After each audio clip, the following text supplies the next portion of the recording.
स्वागत है आपका गांव मोहल्ला के इस खास बुलेटिन में, जहां हम आपको बिहार के साथ साथ देश और दुनिया की तमाम बड़ी खबरों से कराएंगे रूबरू। मैं हूं संध्या। ये जानते हैं आज के बिहार की बड़ी खबरों को। भारत पाकिस्तान मैच पर असदुद्दीन ओवैसी की टिप्पणी को लेकर भाजपा ने किया पलटवार। भाजपा नेता एनवी सुभाष ने कश्मीर में आतंकी हमलों के बीच T20 वर्ल्ड कप के तहत भारत और पाकिस्तान के बीच खेले जाने वाले क्रिकेट मैच पर भी टिप्पणी को लेकर AIMIM प्रमुख असदुद्दीन ओवैसी पर निशाना साधा है। उन्होंने कहा कि ओवैसी की पार्टी नकारात्मक विचारधारा पर आधारित है।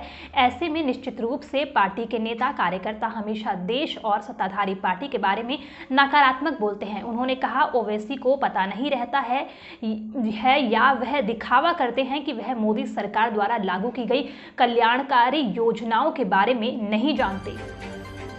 हाई स्कूलों की स्मार्ट क्लास की 120 महंगी टीवी की हुई चोरी। 88 स्कूलों में दोबारा खरीदने को मिले 90 हज़ार। कोविड काल में प्रदेश के 120 माध्यमिक स्कूलों में हाईटेक टीवी सिस्टम चोरी हो चुके हैं। इनका बाकायदा प्राथमिकी दर्ज कराई गई है। हालात यह है कि स्मार्ट क्लास संचालन के लिए बिहार उन्नयन योजना के तहत अब तक 88 स्कूलों में 90 हज़ार रुपए दोबारा देने पड़े हैं। इन पैसों से 60 हज़ार की LED बैटरी, इन्वर्टर और दूसरे उपकरण खरीदे जाने हैं। शेष 32 स्कूलों में दोबारा टीवी और संबंधित उपकरण खरीदने के लिए पैसा देने पर मंथन जारी है। कांग्रेस ने मांगा जाप से समर्थन। कल कांग्रेस नेताओं से मुलाकात करेंगे पप्पू यादव, कर सकते हैं बड़ा ऐलान। बिहार विधानसभा की 2 सीटों पर हो रहे उपचुनाव में कांग्रेस ने अपना जनधार बढ़ाने के लिए सहयोगी दलों की तलाश तेज कर दी है। इसी क्रम में प्रदेश कांग्रेस के अध्यक्ष मदन मोहन झा ने जन अधिकार पार्टी के राष्ट्रीय अध्यक्ष पप्पू यादव से मदद मांगी है।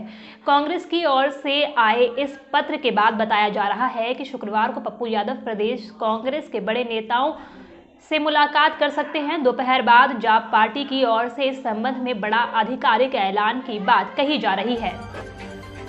5 सांसदों ने फर्जी जाति प्रमाण पत्र बनवाकर लड़ा चुनाव। जीतन राम मांझी ने कई नेताओं पर लगाए गंभीर आरोप। हिंदुस्तानी अवाम मोर्चा के राष्ट्रीय अध्यक्ष एवं पूर्व मुख्यमंत्री जीतन राम मांझी ने आरोप लगाया है कि देश के 5 सांसद फर्जी जाति प्रमाण पत्र बनाकर अपने क्षेत्र से सांसद बने हुए हैं। लोकसभा, विधानसभा, जिला परिषद, पंचायत समितियों व निकाय के अन्य चुनावों में फर्जी जाति प्रमाण पत्र के आधार पर निर्वाचित सदस्यों की सदस्यता रद्द कराने के लिए राष्ट्रीय स्तर पर आयोग के गठन किया जाए।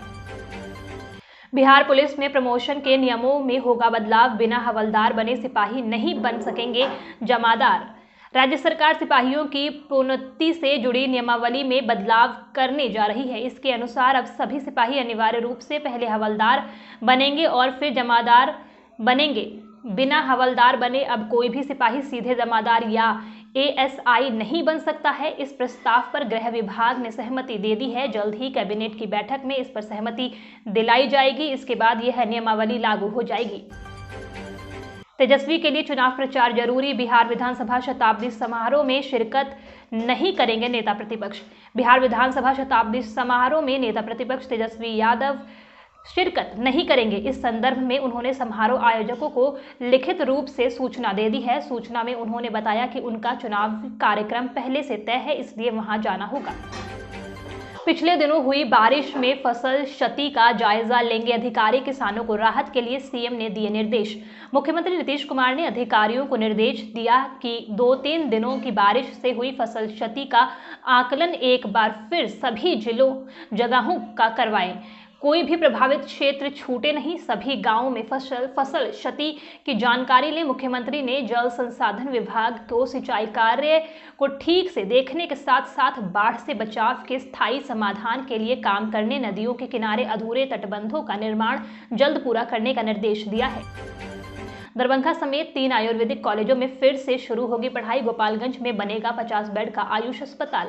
स्वास्थ्य मंत्री मंगल पांडे ने बताया कि आयुष चिकित्सा को बढ़ावा देने को लेकर राज्य सरकार द्वारा काम शुरू किया गया है।